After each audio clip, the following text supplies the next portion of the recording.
as state preemption. The hearing determined that there was no federal preemption. Afterwards, the court then made a determination that there was implied state preemption. One of our issues, and it's not just a ploy, is that once the federal preemption issue was disposed of, this matter should have been turned over via certified question to the Hawaii Supreme Court, because it's an important issue for the entire state of Hawaii, as you see by the calendar today. It is not just the county of Kauai, it's the county of Maui, and it's the Big Island, the county of Hawaii. That issue regarding whether it was something appropriate, whether it was preempted by state law, is something that the Hawaii Supreme Court, the district court, should have delegated it and certified the question over there. Why is, but I'm going to go back to that momentarily, what do we have? Why was it erroneous? Because the district court made a determination that Ordinance 960 conflicted with the state statutes. It did not.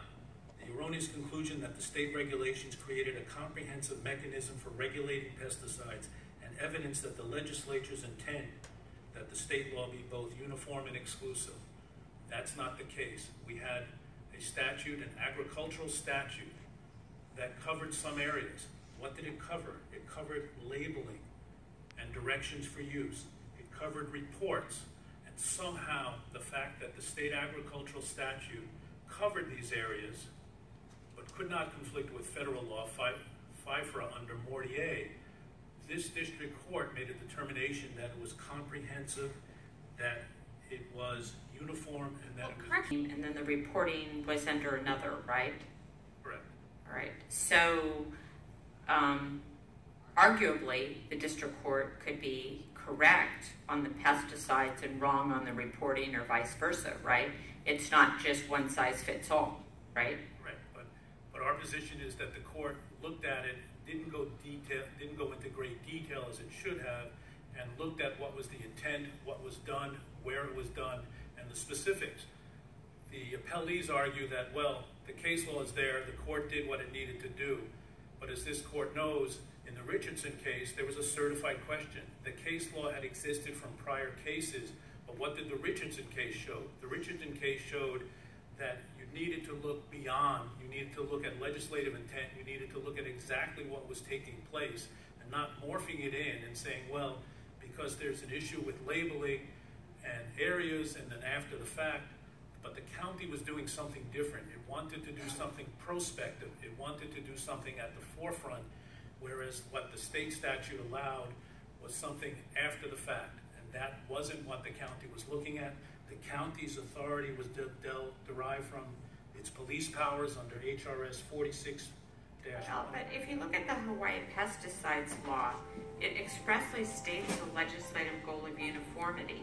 If you look in HRS section 149A through 9. I believe that what's there, yes, the language is there, but if you look at it closely as to what was really being done and what was being sought by the county and the state at that level, there was delegation. There was an ability under the police powers, and more importantly under the constitutional provision of the public trust doctrine, that mandates, no matter what statutes exist, no matter what rules and regulations exist, and this is the Kauai Springs case, which I had the pleasure of arguing before the Hawaii Supreme Court, said that the counties have that duty and responsibility no matter what else, to protect its people, to protect its resources going forward. That's the issue, that's what's needed to be. But what happens when that conflicts with the state law? The constitutional provision? Well, the county, you're saying that the county, what the county was trying to do, that they had an obligation to do it. Is that what you're arguing? Right. Right.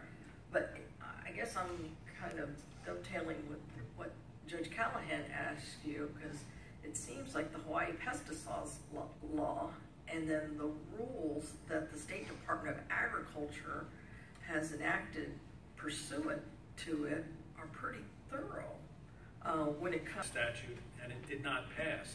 What does that tell us?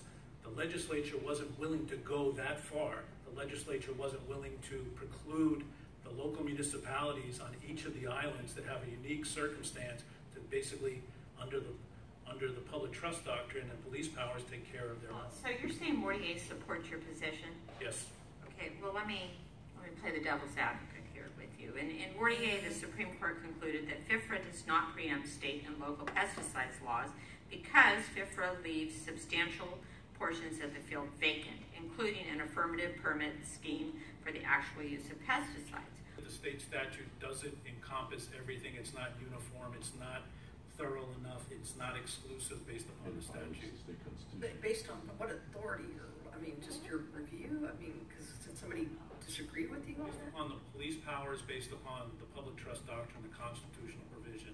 I realize I've gone past my time, and I would now turn it over. If I have a question. Who's talking on reporting, the reporting part of it? Are you talking on that?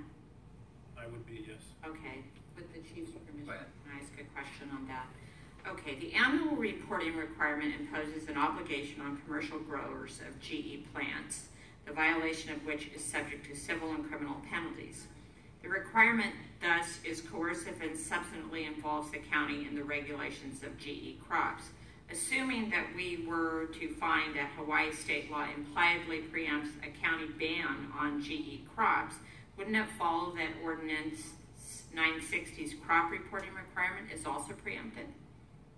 And I'll defer to Mr. Achitoff because it's on the GE reporting. I'm sorry. Oh, okay. Mr. Achitoff, we'll give you plenty of time. I'll defer to him on that. Okay, all right, I just wanted, I thought I was supposed to ask you. Thank you. Okay, thanks. Thanks for your argument. Network North America.